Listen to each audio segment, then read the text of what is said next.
So, off over there's a sunset to the backdrop of the mountains. Here, let me try and. There you go. You could kind of sort of see them off in the back over there. Here, mount you over here.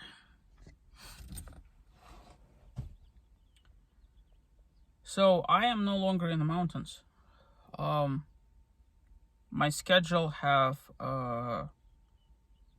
put me outside the mountain range for a minute. I am coming back though. I'm south of Durango for the moment. And here's what I've learned about everything along the way.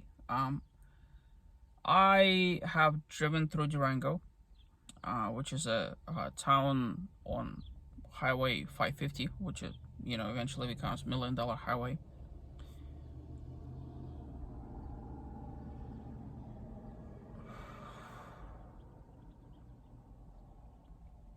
Talk about price gouging.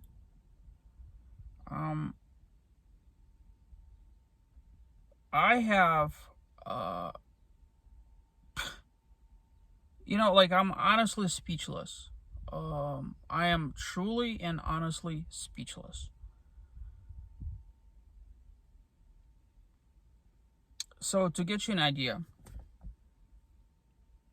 in Durango, a thing of Folgers coffee, which I forgot to buy, ironically,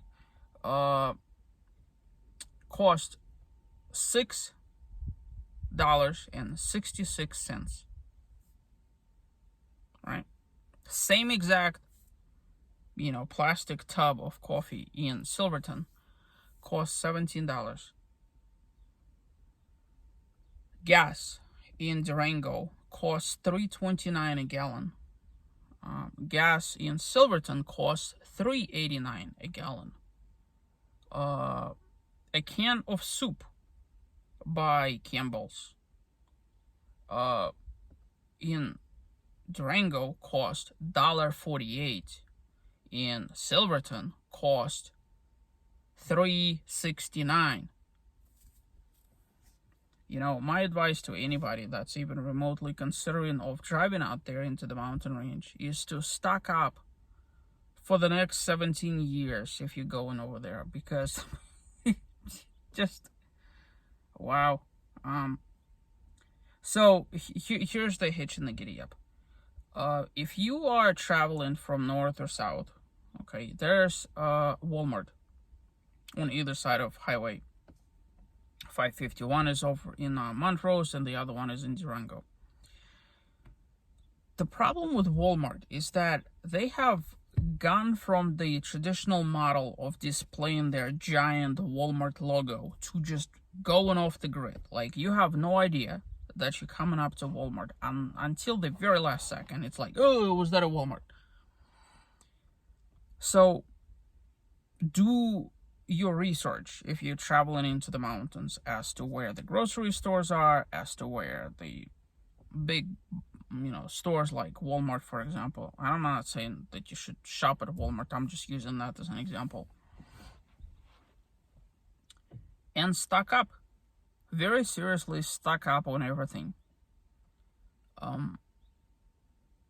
The other thing that I've kind of come across is, I have already stated my position about Colorado one too many times. This is not a political channel. I don't particularly, but Colorado is anything and everything exact opposite of what Florida is. I have just now, I'll give you an example. In Florida, if you want to see some weird people, go and visit any Walmart which is open 24 hours, or at least used to be prior to pandemic. like between hours of like 11:35 through like 3 o'clock in the morning, you know, that's when all the wackadoos come out. Well, I have to say that our wackadoos ain't got nothing on the Coloradan variety that appear in the daylight. They're like the vampires that have transcended the daylight limitation. Wow. You know, they fit the profile in so many different ways. It's just, oh my goodness. They how they handle themselves, what they wear, how they walk, how they talk. They just ooze it from every single pore. And you know, normally I'd be like, okay, you know, live and let live. Do what you want to do, right? But a lot of times those people have nothing else going for them. You know, they're not a contributing member of society, and not what I have a problem with. You know, they're not like this, plus they are anything that brings value. Okay, they it's just. But then again, this is Colorado we're talking about. So the downside to me being here in well, southeast of Durango is the fact that I'm gonna be driving through the mountain range in pitch dark. Not only am I going to be driving in pitch dark, but I'm going to be driving in the mountain roads in pitch dark. On the way here, it became painfully apparent that I had to air up my tires. You know, all this time I've been riding with my tires deflated, even on the asphalt, you know, keeping it under 40. Primarily because I don't want to be filling and, you know, airing up, airing down, airing up, airing down. So I just keep them at the same pressure. I go hit the trails, yada, yada, yada. But what I did notice is my TPMS on the vehicle is obviously screwed up. That's in addition to my thermometer that's also screwed up. That's in addition to other issues on this pickup truck that are screwed up, which is one of the biggest driving factors as to why I want to get rid of it. My suspension in the rear is basically gone. Somewhere between Moab, well, even prior to like coming out west, my pickup truck was already sagging in the rear. I knew that the shocks were failing. In addition to that, the lift springs were starting to go, and now,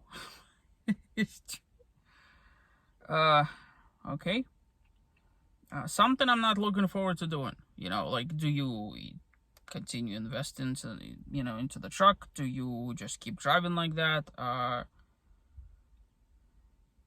And there's absolutely nothing that I could do because I'm here on 4th of July where everything is closed. I can't even like hit up any repair facility in Durango to basically fix the issues, right? And there's virtually nothing in Silverton and Uri. You know, what constitutes as a repair person, you know, is some bearded guy.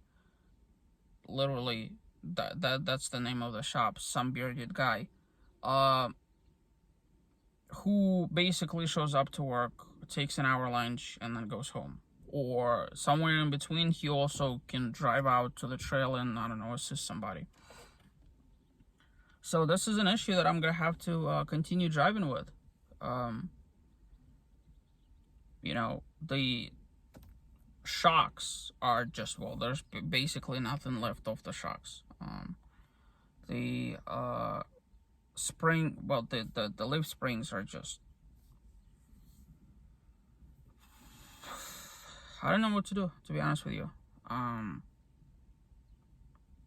The logical thing for me would be to address the issue, but the only feasible way I could do that is by paying exuberant amount of money to that bearded guy and hope that he could fix it. when he finds time, or when I'm out of Colorado on July 19th, basically putting myself at the crossroads of what to do next. I still haven't made up my mind. It's conceivable I'm driving back to Utah. It's conceivable I'm driving back home to Florida. Haven't quite figured that one out. I've been cogitating on the issue of what to do. My family on the other side of the continent, are like, well, you could also visit all those other states and da da da da da. The problem with that is all those places are not like here or like Moab. You can't just boondock. The privilege which is only awarded to out west. Another component is that a lot of the campgrounds have been booked for the remainder of the year. In addition to that, look at all the pretty sun rays across the picture. I guess I'll be watching the sunset here.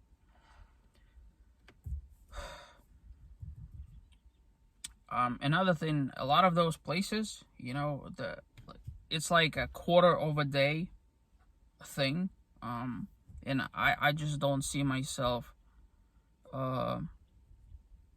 considering how alone I am and how difficult it is for me to park and all of that stuff. I just don't,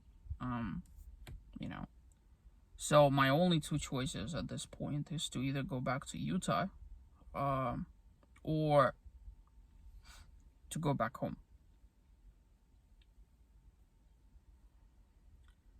If I stay in Utah, it really doesn't make sense for me to fix my truck, because the rest of the trip isn't going to require any kind of off-roady anything really, so I could just keep driving it until I get home. If I do get home, I suppose it's something that I need to address as well.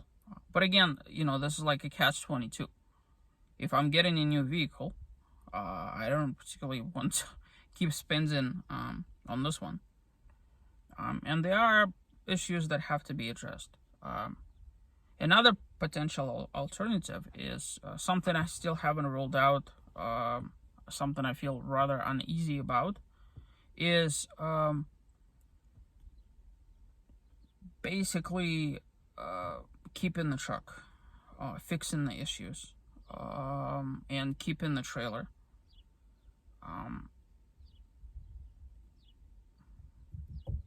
I have already proved that it's something that I could do, right? So,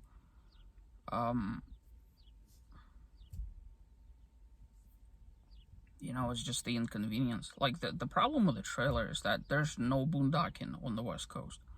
And the only places where I could conceivably squeeze into would be pull-through sites at the campgrounds, right? So, which severely limits my ability in booking campgrounds, because,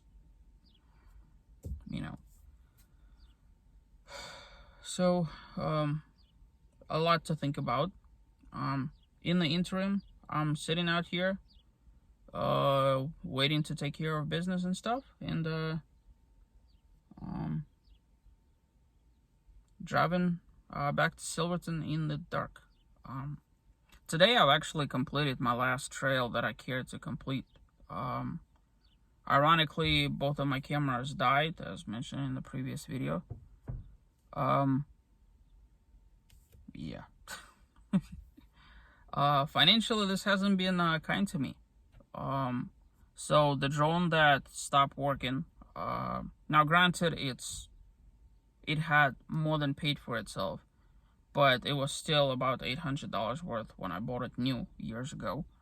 Each GoPro I bought in refurbished condition, knowing that I was gonna beat them to crap. So they're like $250 each, so that's $500. Two 360-degree cameras were $400 each, so that's $800 right there. On top of it, GoPro apparently discontinued their trade-up program. So did DJI. And Insta360 has a very horribly atrocious trading program. So I don't know. For time being, I just boxed up all the broken cameras in hopes that I'll figure something out once I get home. But I'm just blessed that I was able to film the things that I needed to film with the equipment that I had. So, all right, guys, let me let you go, and I'll catch up to you some other day.